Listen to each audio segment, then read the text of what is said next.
While he's setting that up, I'd like to just add to Dr. Menji's lecture. My mentor was Dr. Louis Rowland, and the first day of residency, he told me that history is where you're going to live and die. By the time you finish the history and you haven't got a clue what the patient have, your exam is not going to help you. So I really appreciate what you said, and certainly the art of listening is all about medicine. And the second point is that EPIC is what's going to make me retire early. Thank you.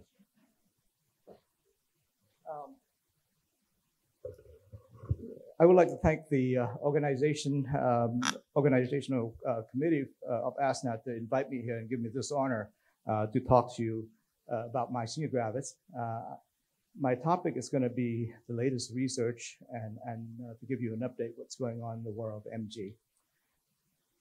So for transparency, this is my disclosures pertinent to myasthenia gravis. I serve as a principal investigator at our site for numerous MG trials sponsored by these companies. I'm also the consultant and speaker for several companies, mostly on protocol development and communication to patients and physicians. So I'm going to give you an overview of myasthenia gravis, epidemiology, diagnostic tests, and pathophysiology. We'll correlate mechanisms of action of the newer drugs as they are related to the proposed MG autoimmunity and pathophysiology. And then I'll present clinical data on recent investigational therapies. Now, many of these drugs are probably not approved in your country. And to be honest, many of them are not available to people in the US either because of the enormous costs associated with them. People have to go through a lot of hoops to get the treatment, but I'm sort of talk about them here to sort of give you proof of concept of what we think is going on in MG and how we can interrupt this disease. So the first reported patients with MG was this Native American chief by the name of Opunchang Canal. He's was described as very strong in his youth and had been victorious in numerous battles. But later in life, he was so weak that he was not able to walk and had to be carried around. His eyelids were so heavy that he could not see unless his attendant moved it up for him. And in his last day, when he was resting in prison, he actually got better. So that's very classic for symptoms improvement with rest. And in that picture there on the right, this is when he was captured by John Smith. And if you saw the Disney version of Pocahontas, it's the same John Smith. The first description of MG was by Thomas Willis in 1672. And his description was a prudent and honest woman with fluctuating muscle weakness, not only in the members, but also in her tongue. So this has been known for quite a while. But it was not until the late 1800s and early 1900s that we were able to define the clinical characteristics of MG. Then we also knew a lot about the physiological and pharmacological aspect of this disease at the neurotransmission level. At first, it was believed to be a toxic agent similar to curare. But people have noticed also that the thymus have something to do with MG very early on. However, we didn't have any progress in therapy. Between 1930 and 1960, acetylcholine was discovered to be the transmitter at the neuromuscular junction. Jolly developed his test that we now refer to as the repetitive nerve stimulation study. And then at that point, we suspected that MG is autoimmune. And the first treatment came around, and that was pyridostigmine. The FDA actually grandfathered it in 1955. Believe it or not, surgeons have done thymectomy as early as 1940s as a treatment for this condition. Between 1960 and 1990, steroids came into play, mechanical ventilation, immunosuppressant, plasma change, immunoglobulin. And that basically changed the course of the disease. On average, one out of five patients will go into crisis, defined as respiratory failure. And as you can imagine, if they didn't have respiratory support, they will die. So the mortality rate used to be extremely high for this condition, but since the 1960s, it's have considerably improved, and we expect the mortality to be no more than 5% a year. Here are the list of so-called conventional treatments that we had until recently. And these are fairly broad spectrum. So corticosteroids suppress the immune system at multiple points, along with immunosuppressants. Thymectomy is also effective for a certain population, IVIG and plasma exchange as well, and rituximab. Notice on the right that the onset of action. Many of these medications take months, if not years, to kick in, which leave us in a lurch because, you know, most of the time if we decide to give these patients these medications, they are at a bad place. And now you have to wait several months to see what you choose actually going to work. And that can create a lot of anxiety on both the patient and the doctor's part. Clinical presentation, most people would develop ocular symptoms, diplopia, ptosis, and within a year, almost all of them, about 89% of them will generalize. Very few actually remain purely ocular. Bulbar symptoms is common, respiratory weakness also, extremity weakness, usually proximal. Occasionally, distal weakness can occur, and the typical weakness is the finger extensor. Obviously, if you have fatigue and weakness, you're not going to be able to participate in activities of daily living, so the quality of life is actually pretty low. You can't remain employed if you can't show up to work, and you don't know when you're going to be able to show up for work, and nobody's going to put up with that for very long. So getting the patient the appropriate treatment is really important. So here's the view of the pathophysiology of oral antibody-mediated MG. The problems start in the thymus. That's where the T cells from the bone marrow would go to train to recognize antigens. Most of the time that goes correctly. Occasionally the T cell would be sensitized to self, mistakenly recognize self as the enemy, so-called the loss of tolerance. Most of the time we're able to kill off those T cells before they cause trouble, but occasionally they slip through and then basically sensitize the B cells. The B cells then transform themselves into plasma cells, which produce antibodies. The body antibodies then act at the neuromuscular junction, causing a whole host of issues, leading to reduced muscle contraction, which is perceived by the patient as weakness. About 80 to 85% of the patient will have the anti-AChR antibody, mostly of IgG1 and IgG3 types. 1 to 10% will have the MuSK antibody, and that leaves us anywhere between 1 to 15%, depending on the series, of patient with having no antibodies at all.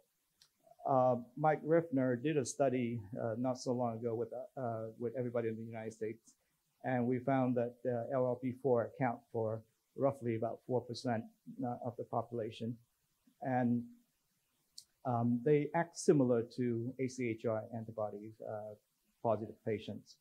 Agrin is usually found with LRP4. In our series, there's only one patient that has Agrin alone. And then there's a small group of patients who have no antibodies that we could possibly detect. In those cases, you have to wonder about, could this be congenital myopathy? Mitochondrial myopathy will give you the ocular symptoms along with severe fatigue. A couple months ago, I got this patient who is seronegative for everything, and she just didn't look right. And I don't know what's about her. Maybe it's just more than just the eyes. But anyway, we do genetic testing, and she happened to have a mutation that account for oculopharyngeal muscular dystrophy. So if a patient is seronegative, think of other things. The other possibility is target's antigen may not have been discovered, and then the patient may have really low affinity and low titer, and therefore you're not able to pick it up. Remember that the RIPA, radio immunoprecipitation assay, is specific 100%, but sensitivity about 80%. So if you really want to know, you do cell-based assay, and for every 5 patients that seronegative by RIPA, 1 of them will be positive. The problem with cell-based assay is not widely available, even in the United States. If you treat the patient with plasmate change IVIG, you may not find antibody level, so that's the reason. And then in terms of antibodies, this receptor binds to acetylcholine to cause postsynaptic contraction. They must play a role in formation of the neuromuscular junction. Along with LRP4 and agrin, it clusters the receptors so that the whole process is more efficient. We used to do the tensilon test, except the tensilon is no longer available. And so we use the ICE-PAC test now, and that has fairly good sensitivity and specificity in relation to tensilon tests. We also use RepStim if we're not sure. We only use Rep because, again, in the US, you don't get paid very much for RepStim, and as a result, it's a money-losing proposition every time. So we only do that on patients that are seronegative or when we're not sure of the disease. It has fairly good, I was referring to single fiber. It has very good sensitivity, plus or minus specificity, because it can be fairly, it can be false positive in other conditions like myopathy or ALS. RepStim has pretty low sensitivity in our experience. We have like 70% positive rate most of the time, but specificity is pretty high. Thymoma is something that we always check for. We estimate about 21% of the patient would have thymoma, and they tend to be more frequent with men than those older than 40 years of age onset. Having a thymoma, however, is not always correlate to the presence of MG. So we're back to this slide, and I added potential treatment that we can use at every phase of the autoimmune process here. Many of them are in early phase studies. Some of them are now finished phase 3, and we actually have the results.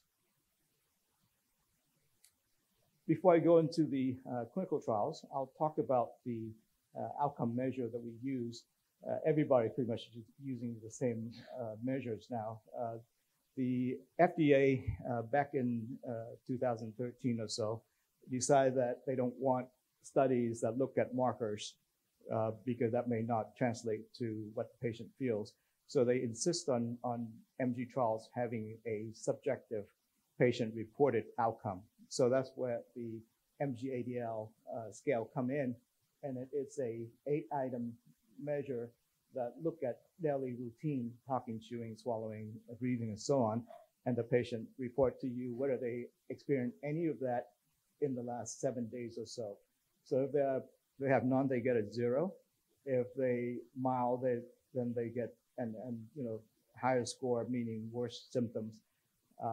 And we define improvement as having a 2-point decrease. So you can see that if you have trouble chewing to the point where you have a gastric tube and you got a 2-point improvement, you now get fatigue with solid food only. So that's, as you can imagine, pretty significant.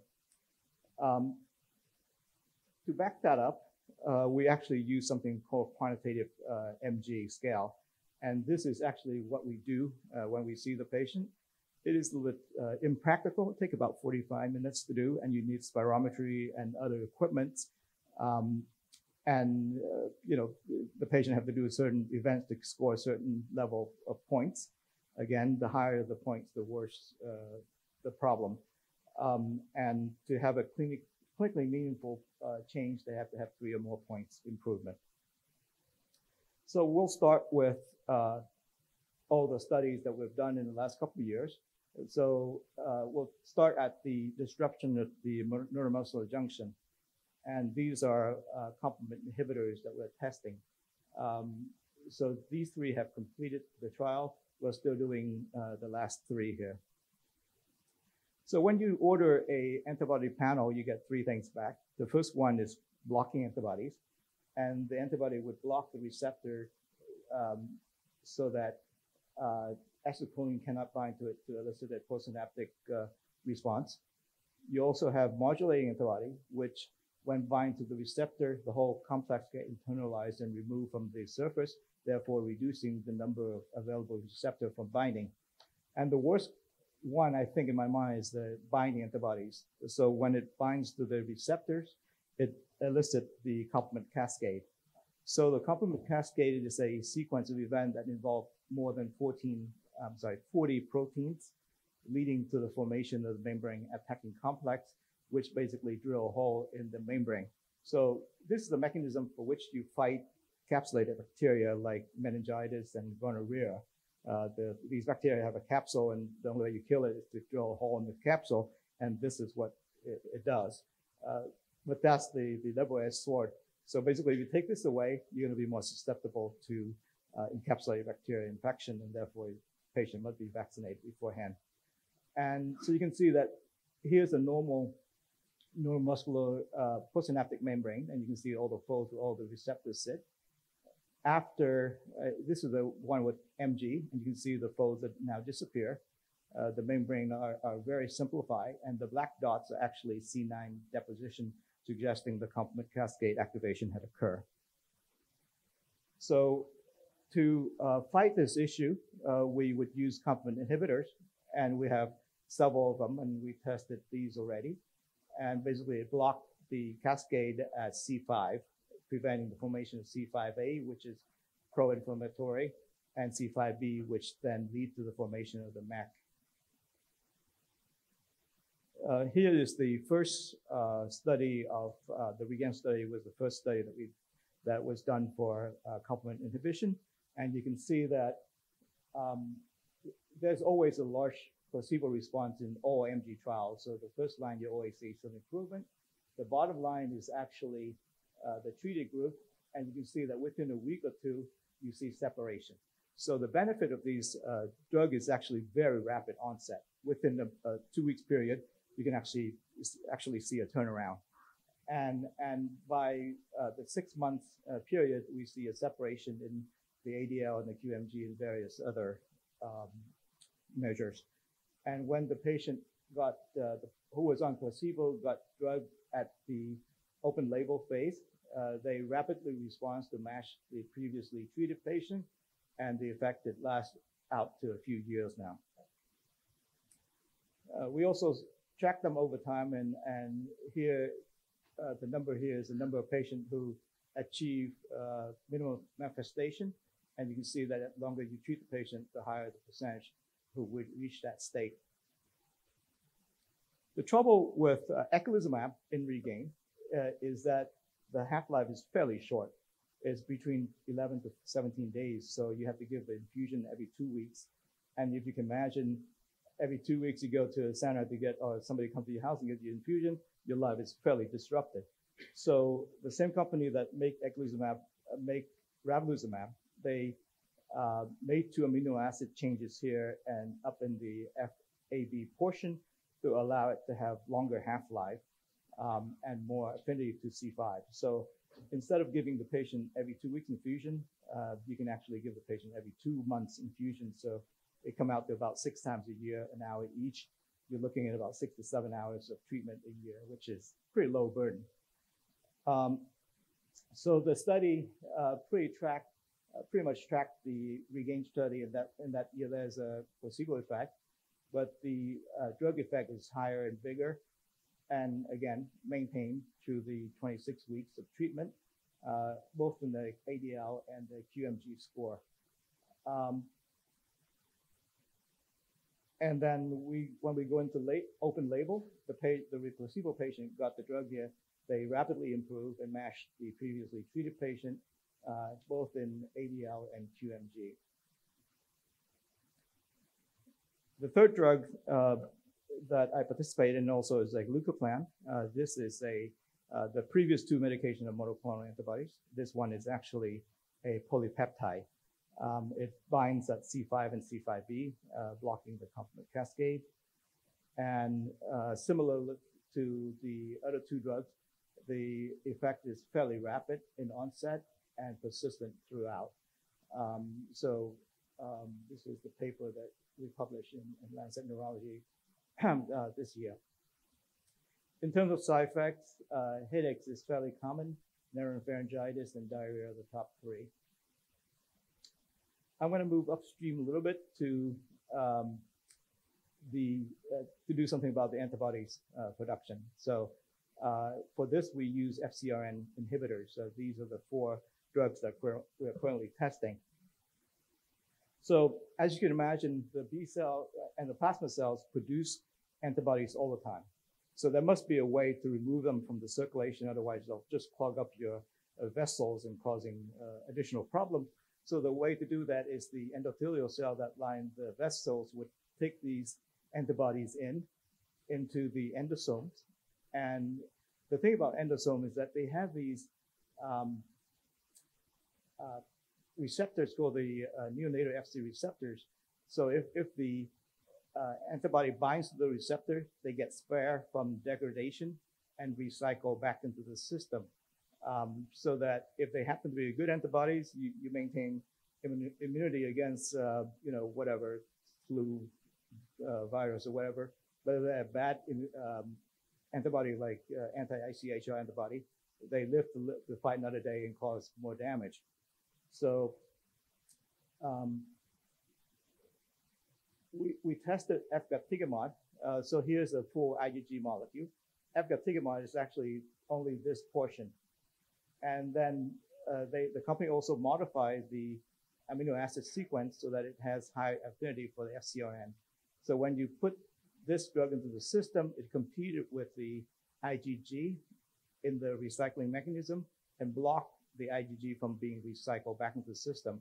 So you can think of this as a medical version of plasma exchange. Basically, you just remove the antibody from the system. And the study so the drug was given in 4 weekly cycles. So here's dose 1, dose 2, dose 3, and dose 4. And you can see that by dose 2, there's a clear separation between placebo and drug. And the effect, the half-life is about 5 days. So about 10 weeks out, the drug would be completely gone. And now the patient come back to essentially baseline by the ADL score and every other score. However, the difference between baseline and when we actually measure the response at week 4 is highly statistically significant across all the measures that we use. The other FcRn inhibitors is rozanolizumab from a different company. And basically, you see the same thing. Instead of a 4-weekly infusion, they got 6 weeks of it. And when we measure the endpoint at this line here, which is about 6 months out, 43 days out, you see that the improvement is across the board. And again, everything is statistically significant. This was published recently in the Lancet Neurology. So again, headaches is the most common, nasopharyngitis and diarrhea are the most common side effects. We'll move upstream to, looking at the B cell and the T cells. So rituximab is a B cells killer. In terms of more recent data, this is a study from Sweden looking at patients who are very recent in onset and less than 12 months or so, and they must not have been treated with immunosuppressant before.